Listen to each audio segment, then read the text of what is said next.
ஒரு அழகான கிராமத்துல பாசம் நிறைந்த பாட்டியும் அவங்க நம்பிக்கையான நாயும் இருந்தாங்க.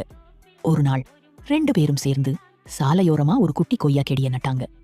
அது அவங்களுக்கு செடி இல்ல, சொந்தம். பாட்டி தினமும் அன்பு காட்டுனாங்க, தண்ணீர் ஊத்துனாங்க.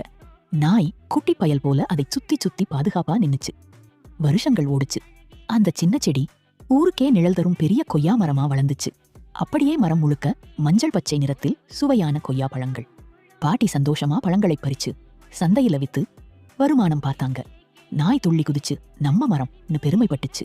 ஆனா ஒரு நாள் பாட்டி இல்லாத நேரம் பார்த்து ஒரு பெரிய லாரி வேகமா வந்து அந்த மரத்தை தடாங்குன்னு மோதிட்டு போயிடுச்சு. நாய் சத்தம் போட்டு கத்திச்சு, ஓடி போச்சு. ஆனா பிரயோஜனம் இல்லை. அவங்க பாசமா வளர்த்த மரம் கீழே விழுந்து உடைஞ்சு போச்சு. திரும்பி வந்த பாட்டிக்கு இதை பார்த்ததும் மனசு உடைஞ்சு போச்சு. பக்கத்துல நாய்க்குட்டியும் கண்ணீரோட நின்னது. அப்போதுதான் அந்த அதிசயம் நடந்தது. உடைஞ்சு கிடந்த மரத்துண்டிலிருந்து ஒரு சின்ன பச்சை துளிர் மெதுவா வெளியே வந்தது. அது சின்னதா இருந்தாலும் மின்னல் போல பிரகாசமா தெரிஞ்சுது. அந்த துளிர்பாட்டியிடம் சொன்னது போல இருந்தது, என்னை உடைக்கலாம், ஆனா என் நம்பிக்கையை யாராலும் எடுக்க முடியாது. அத பார்த்த பாட்டியும் நாயும் சிரிச்சிட்டாங்க. வாழ்க்கையில எத்தனை கஷ்டங்கள் வந்தாலும் ஒரு புது துளிர் போல இன்னொரு வாய்ப்பு எப்போதும் வரும். நம்பிக்கை ஒருபோதும் சாகாதுன்னு அவங்க கத்துக்கிட்டாங்க.